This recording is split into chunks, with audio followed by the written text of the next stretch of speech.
I probably had conversations with at least 4 or 5 other buy agents before I settled on you guys. And I looked at others and I went with my gut. My mind did the research, but my gut said, I'm going to go with these guys. And so far I'm happy with the choice.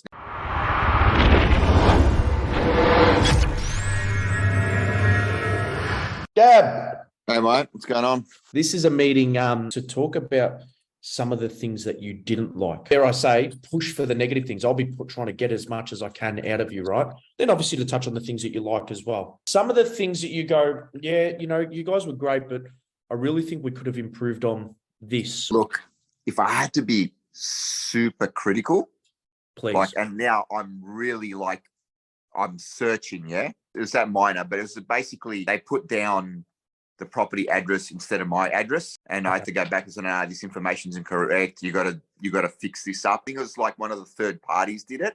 Gotcha. Right at the beginning. I can't even remember. That's how minor it was. I can't even remember it that well. I spoke to my mortgage broker because I caught up with him the other day. And he's like, geez, those guys at fucking Fresh Strike can break your balls. It's annoying because I know what I'm doing. He goes, but actually, out of all the people I've dealt with like this, because they're pretty good. They've been really good. So I believe he's very good at what he does, right? But he said, yeah, as far as he's concerned, he goes, that's probably one of the best buyer's agents he's had to deal with. Wow. That's really nice to hear. It's interesting regarding the conveyancer as well, but it's quite good that that's the only negative thing. So I take that as a bit of a positive from. Yeah, I mean, other than that, they've been really thorough. Austin was great. Like a lot of the times I'd kind of think, shit, I got to ring him about something. And then the next thing you know, he's sending me a message or he's calling me about that thing that I was thinking about. And that's because he said, yeah, I'm going to do X, Y, and Z or whatever it was.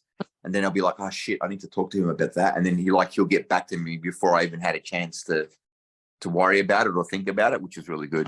Trust. Like people talk about trust and finding it hard to trust a professional buyer's agent. Now you on the back end of it, tell me about that and your thoughts on trusting Fresh Start or trusting us as to kind of what we said at the start. The reality is what you said you delivered, right? And essentially, if you do what you say and you say what you do, you gain trust. I probably had conversations with at least 4 or 5 other buy agents before I settled on you guys. And I looked at others and I went with my gut. My mind did the research, but my gut said, I'm going to go with these guys. And so far I'm happy with the choice. All things being equal, everything works. You've done what you said you're going to do. As far as I'm concerned, the trust has been established. The other thing I always ask on these calls is called a net promoter score. So 1 being shit, 10 being good. 1, punctuality. It'd have to be a 10 because everything was done by whatever date was set.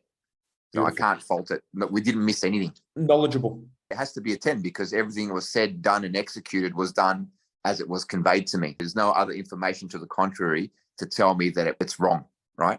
Passionate? You're definitely passionate. It has to be a 10.